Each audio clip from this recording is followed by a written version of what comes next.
오늘 데살로니가전서 5장 1절 이하의 말씀을 통해서 깨어 있어야 할 때입니다 라는 말씀으로 은혜를 나누고자 합니다. 하나님의 은혜가 모두 위에 충만히 마시길 주님의 이름으로 축원합니다. 우리 옆에 분에게 인사 한번 하시길 바랍니다. 주님의 이름으로 사랑합니다. 예, 우리 한 번 더 인사하시겠습니다. 지금은 깨어 있어야 할 때입니다. 예, 잘하셨습니다. 저는 언젠가부터인지 금요일쯤 되면은 질병관리청 중심으로 해서 정부의 소리를 귀 기울이는 그런 하나의 습관이라고 해야 될까요? 그런 이제 귀를 기울이는 그런 모습이 있습니다. 물론 우리 교회는 방역 지침을 잘 준수하고 있습니다만은 그래도 우리 모두는 불안의 시간을 이제 보내고 있고 또 예전 같지 않은 시간을 또 개인적으로 또 교회적으로도 보내고 있는 시간이 아닌가 그렇게 생각을 합니다. 왜일까요? 그 이유는 저나 여러분이나 아시고 계시겠지만 코로나19가 너무 장기화되는 것이고 또 코로나19가 변종화되는 것도 문제가 되는 것이고 그 가운데 확진자가 좀 많이 좀 줄어들어서 0으로 제로로 좀 없어졌으면 좋겠는데 그것이 그렇게 우리 생각 같지가 않기 때문입니다. 그리고 또 하나 심각한 문제가 있는데 매일매일이 그런 이제 상황으로 이어지다 보니까 이게 익숙해지는 겁니다.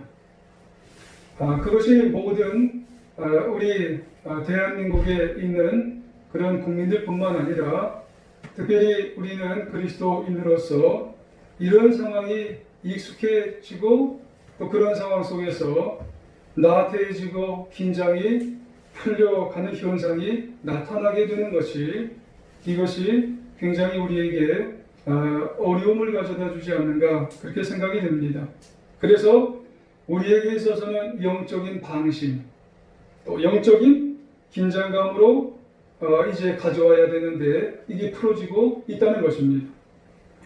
여러분 삶은 개구리 증후군이라고 하는 말이 있는데 꼭 그것이 우리에게 그런 모습으로 다가오지 않는가 그렇게 생각을 해봅니다. 미국의 한 대학에서 개구리 2마리를 가지고 실험한 적이 있답니다. 첫 번째 개구리는 최초 섭씨 15도에서 이제 그 비커에 열을 가열을 했답니다. 근데 개구리가 15도에서 천초한답니다. 근데 두 번째 개구리는 섭씨 45도에 든 비커에 집어넣고 열을 가하기 시작했답니다. 근데 개구리가 15도에 아주 경악을 하는 그런 온도가 45도래요. 여러분 어떻게 됐을까요? 두 번째 개구리는 살았습니다. 비커에 넣자마자 그 뜨거움을 견디지 못하고 펄쩍하고 비커에서 튀어나갔기 때문에 살았어요. 근데 첫 번째 개구리는 죽고 말았습니다. 온도가 서서히 가열되어서 그것을 모르고 결국은 삶아져서 죽었다고 하는 그런 이야기입니다. 여러분 이 연구가 우리에게 주는 교훈이 뭐냐면 무감각해지는 것이 이게 큰 문제입니다. 여러분 삶에서 익숙해져 버리는 것이 이게 문제라는 거예요. 신앙이 이게 익숙해져 버리는 것이 이것이 문제라고 하는 말씀입니다. 그런데 여러분 문제가 뭐예요? 말씀드렸다시피 우리의 영혼에도 이런 문제가 정말 계속 이런 상황이 이제 지속되다 보니까는 여러분 영적인 방심이 우리에게 올 수도 있다는 말씀이에요. 영적인 익숙함이 우리에게 계속 찾아들게 되어서 영적인 긴장감이 풀어지는 것이 이것이 참 그리스도인들에게 문제가 될 수도 있다라고 하는 말씀이에요. 그렇기 때문에 우리의 신앙생활에 경계해야 될 것이 무엇이겠어요? 영적으로 아니라는 생각을 하게 되는 것입니다. 영적으로 무감각해지는 것이 참 문제라고 하는 것입니다. 그래서 영적인 일들을 잊어버리는 거예요. 지난 7, 8개월에 우리는 표에도 있지만은 제자 되기 위해서 우리는 얼마나 노력을 하고 부단하게 우리는 마음속에서 제자가 뭔지에 대해서 얼마나 애를 쓰셨어요. 근데 이것이 지속되다 보니까는 그런 어떤 모습, 그런 어떤 생각에 대해서 까맣게 잊어버렸다면 바로 우리는 영적인 안일함과 영적인 나태함에 빠졌다고 보셔도 되지 않을까 조심스럽게 말씀을 드려보는 겁니다. 그러므로 우리는 요즘과 같은 시대와 요즘과 같은 시기에 더욱 마음과 정신의 허리띠를 고쳐내야 할 줄 믿습니다. 이를 위해서 오늘 본문의 말씀을 한번 살펴보고자 하는 것입니다. 물론 오늘 본문의 말씀은 종말에 관한 말씀이에요. 그러나 주시는 교훈을 통해서 삶을 깨우고 영을 깨워볼 수 있는 그런 시간을 우리가 한번 가져보기를 원합니다. 오늘 본문은 데살로니가전서 5장 말씀이지만은 데살로니가 4장 하반부에 이어서 나오는 말씀이에요. 그 내용이 뭔가요? 그리스도의 재림 때 재림을 기다리는 성도는 어떻게 살아야 되느냐라고 하는 말씀이죠. 재림의 시기는 그 누구도 알 수 없지만 항상 긴장해야 된다는 겁니다. 항상 깨어서 살아야 된다고 하는 그런 말씀이에요. 사실 분명한 것은요, 지금 당장 밖에 나가면 예수님이 딱 오셔서 계시는 것은 아닐 수 있어요. 당장 인류의 종말이 지금 이 시간, 2분, 2초에 오시는 것이 아닐 수도 있다는 것입니다. 하지만 우리에게 필요한 것이 뭔가요? 항상 영적인 긴장감을 갖고 살아야 한다는 말씀입니다. 그러므로 우리에게는 반드시 깨어있는 신앙이 필요해요. 깨어있는 신앙생활을 우리가 해야 될 때라는 그런 말씀입니다. 따라서 우리는 영적인 방심에서, 영적인 안일함에서, 영적인 무감각에서 깨어서 각성하여서 승리하는 신앙, 승리하는 인생을 사시게 주 이름으로 축원합니다. 그러면 먼저 종말과 재림에 관해서 한번 생각해보면 이렇습니다.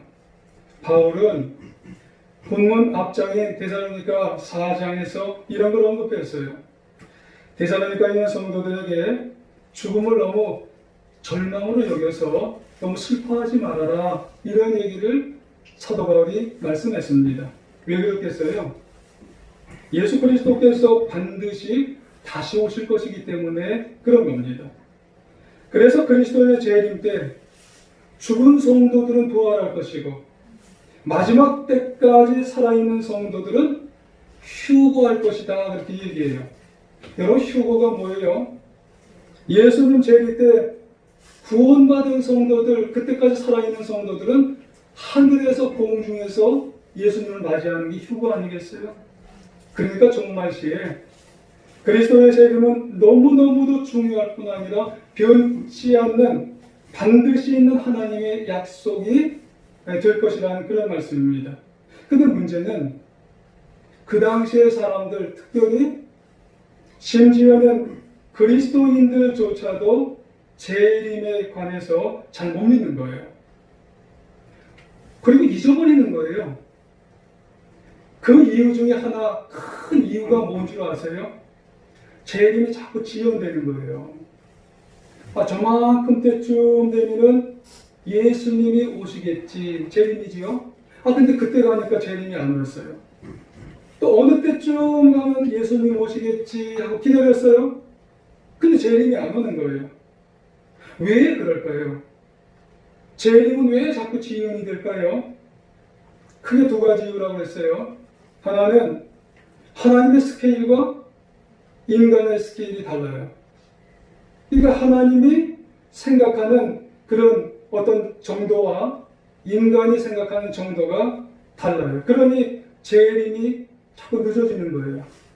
또 하나는 뭐냐면 하나님께서는 아직 구원받을 백성이 더 회개하고 더 돌아오기를 기다리시고 계시기 때문에, 그러니까 아직 구원받을 사람이 더 남아있기 때문에 재림은 자꾸 지연이 되는 거예요. 그래서 재림이 지연되다 보니까는 그리스도인들 가운데 이 재림을 자꾸 잊어버려요. 그리고 재림이 지연되니까 영적으로 자꾸 안일해지는 거예요. 영적으로 자꾸 무감각해지게 되는 겁니다. 그러다 보니까 긴장감이 사라져요. 그리고 세상으로 자꾸 접해서 살게 된다는 그런 말씀을 하게 되는 것입니다. 꼭 요즘의 상황과 비슷하지 않는가 그렇게 생각해 볼 수도 있는 거예요. 자꾸 우리가 영적으로 무감각해지면은 더 하나님을 찾아야 되는데 그렇지 못할 수도 있지 않겠는가 그렇게 우리가 생각해 보는 거예요. 그러면 우리는 이런 때일수록 우리는 이 재림신앙과 종말신앙에 대해서 우리가 바라보면서 우리는 어떻게 하는 게 중요할까요?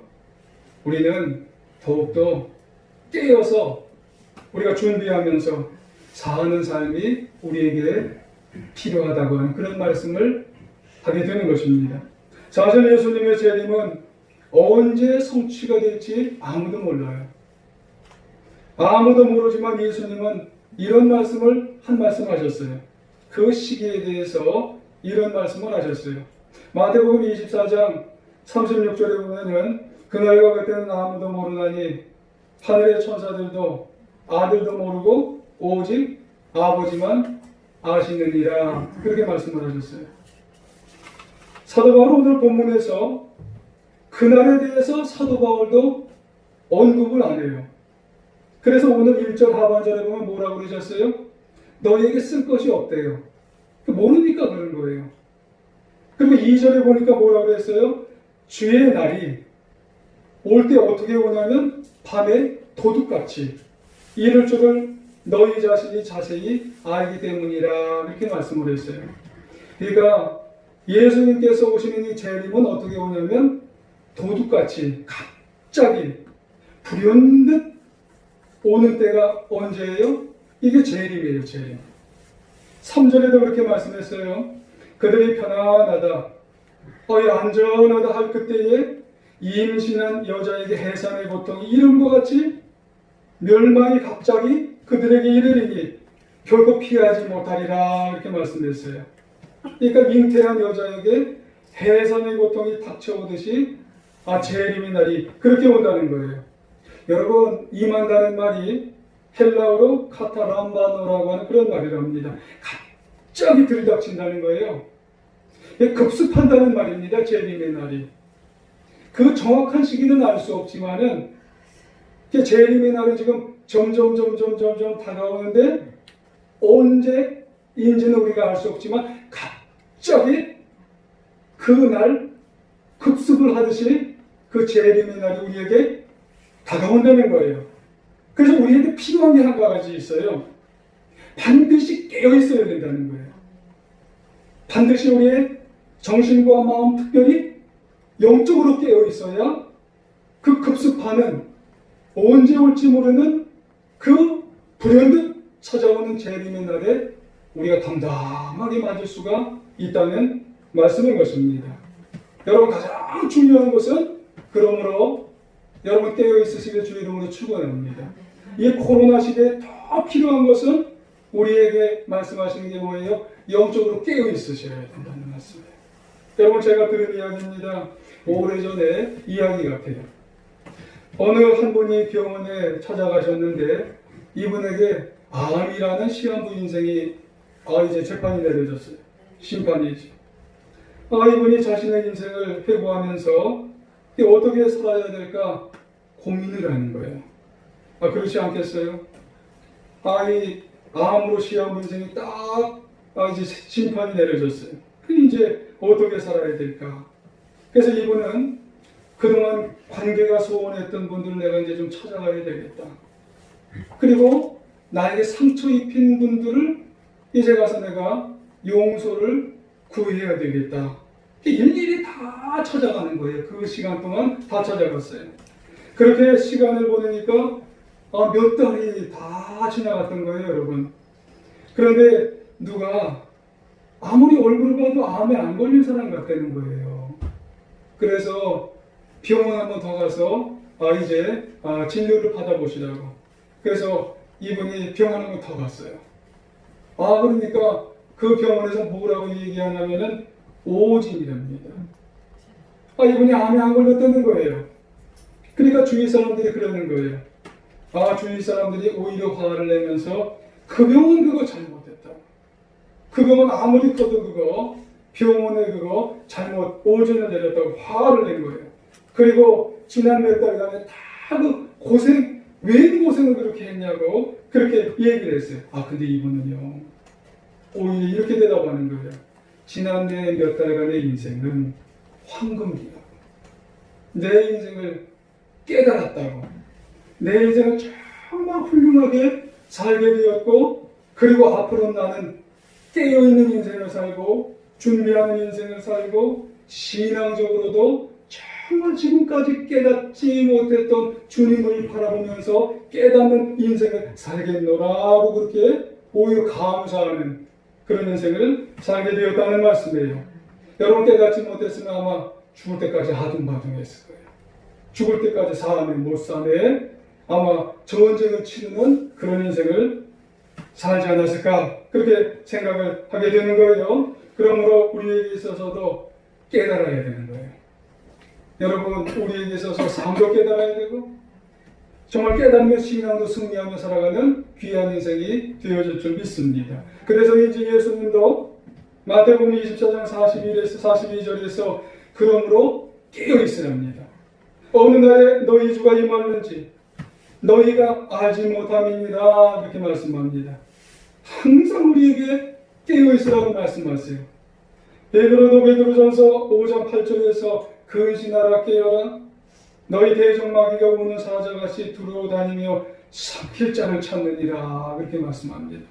여러분 사탄도요 여러분 우리의 영혼을 자꾸 무디게 만들고 정말 우리의 영혼을 자꾸 정말 나태하게 만들어서 자꾸 유인하는 거예요.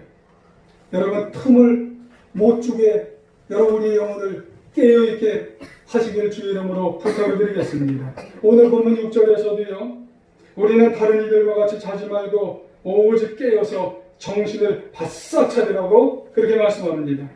여러분에게 요구하는 것은 잠자지 말래요. 깨어있으랍니다. 정신을 차리랍니다. 그런데 여기서 잠은요 육신적인 잠은 아니에요. 영혼의 잠을 여러 말하는 겁니다. 여러분 잠 얘기가 나와서 말씀인데 하나님이 주신 축복 가운데 여러 가지가 있지만은요 한 가지는 잠이요 참. 여러분 시편 127편 2절 중반절에 보면 여호와께서 그의 사랑하시는 자에게 잠을 주시는도다 그렇게 말씀합니다. 성경적으로 보면 잠이 참 오늘 좋은 것 같지만 그렇게 또 좋은 것은 아닌 것 같아요. 잠을 부정적으로 보는 경우도 있어요. 잠은 육신의 잠은 참 좋고 보약이에요. 근데 한편으로 영혼과만 연결이 되면 이게 잠이 좋지는 않아요. 여러분 우리는 육신의 잠을 자되 잘 주무시길 바랍니다. 하지만 여러분 영적인 잠에 있어서는 깨어 있으시기를 바랍니다. 영적인 잠까지 푹 주무시지 마시길 바랍니다. 여러분 이 즈음에서 여러분 예수님이 겟세마네 동산에서 기도하실 때 졸며 자는 제자들 여러분 연상되지 않습니까? 마가복음 14장 37절 이하에 보면 돌아오사 제자들이 자는 것을 보시고 베드로에게 말씀하시되 시몬아 자느냐? 네가 한 시간도 깨어 있을 수 없더냐? 시험에 들지 않게 깨어 기도하라. 마음에는 원이로되 육신이 약하도다 그렇게 말씀하잖아요. 여러분 이들이 지금 육신도 자고요 영적으로도 잠이 그냥 푹 자버렸어요. 여러분 이게 큰 문제가 여기 있는 겁니다. 여러분 제자들도 베드로도 영적인 잠을 자다가 누구까지 배반했어요? 예수님까지 배반하고 예수님까지 십자가에 달려 죽으시는 것까지 나 몰라라 했던 것이 뭐가 잤기 때문에 그래요? 영적으로 잤기 때문에. 영혼의 잠을 자면 이런 결과가 일어나게 되었다는 그런 말씀입니다. 여러분 우리가 영혼의 잠을 자는 그런 경우가 우리에게는 잊지 마시고 여러분 깨어있는 시간이 되시기를 부탁드리겠습니다. 여러분 베드로전서 4장 7절 중반절에 보면 너희는 정신을 차리고 근신하여서 기도하라 그렇게 말씀합니다. 깨어있기 위해서는요 뭐 할 수 있는 사람이 되어야 돼요? 자꾸 기도하시길 바랍니다. 여러분 기도가 최고입니다. 기도하는 사람이 되시길 바랍니다.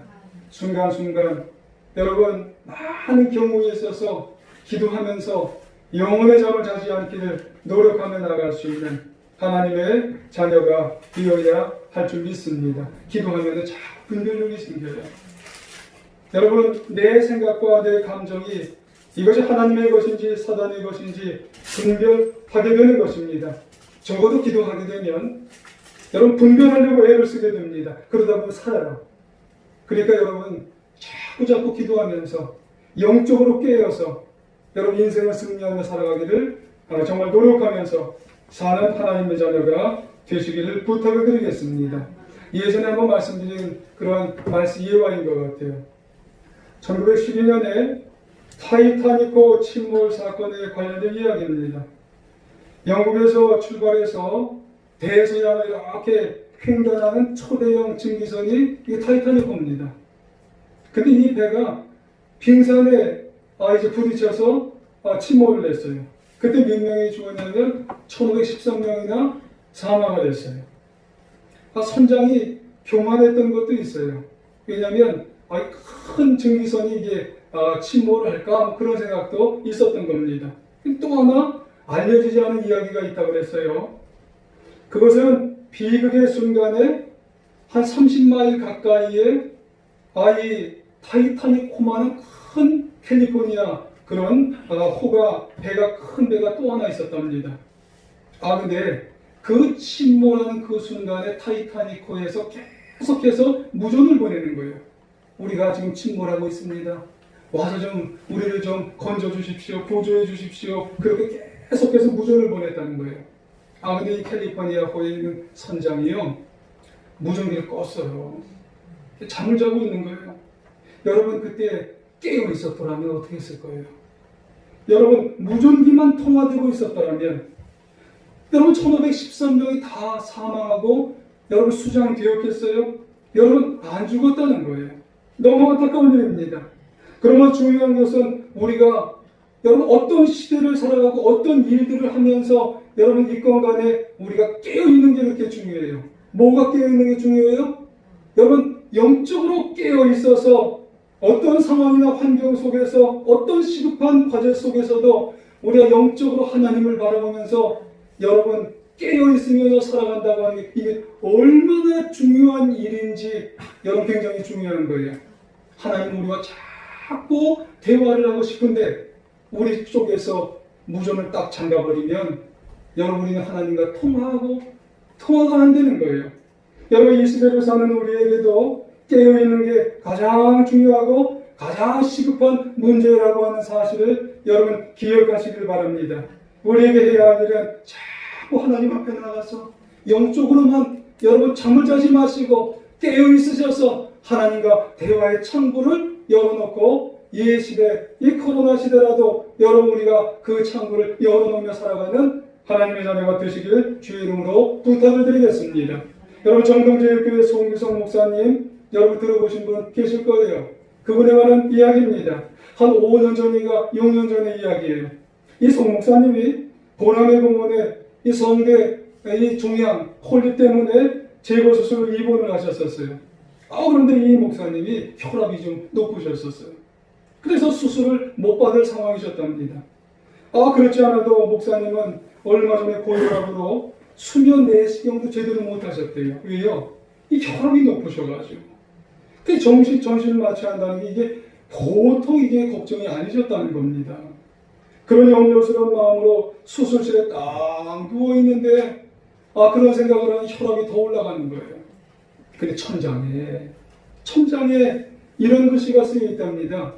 뭐라고 쓰여 있냐면 잘 될 것입니다. 우리가 당신과 함께 하고 있습니다. 이런 글씨가 쫙 이렇게 쓰여 있대요. 보람의 공원 그 수술실 위에 그런 글씨가 써져 있대. 몇 번을 읽어봤답니다. 잘 될 것입니다. 우리가 당신과 함께 할 것입니다. 이 목사님도 그런 상황이 되니까 너무 떨린 것 같아요. 너무 두려운 것 같아요.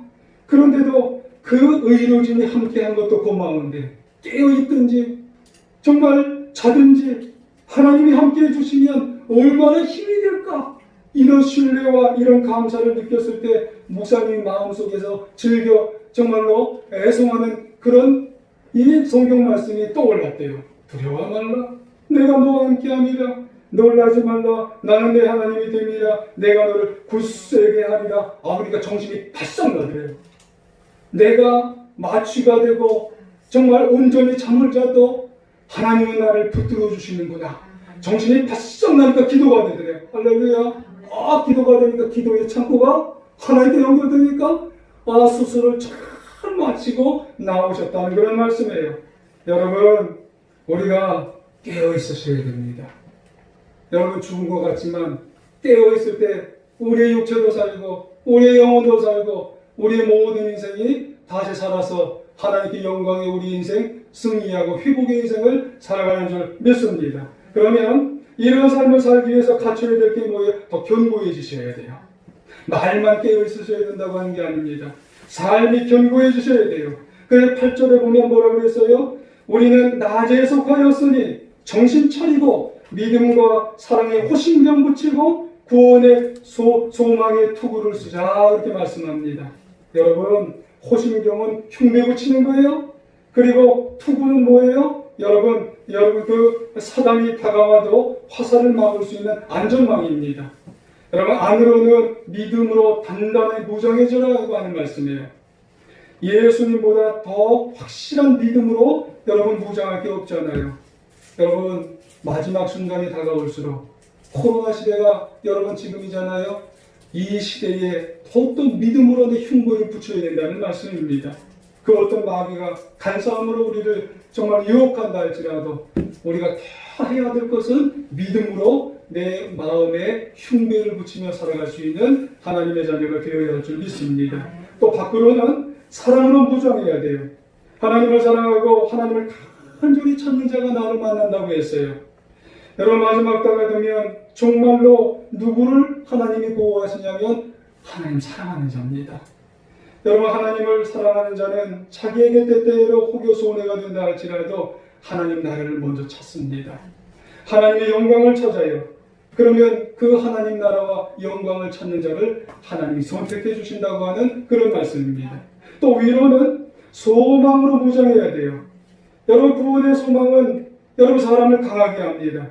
여러분, 스데반 집사님처럼 돌에 맞아 죽어가는 순간에도 하늘을, 여러분 내세 천국을 대망하는 그리스도인이 되었을 때 여러분 정말 그 모든 사람에게 있어서 흔들리지 않는 그런 모든 인생을 살아갈 수가 있게 만들어 주신다고 하는 그런 말씀이죠.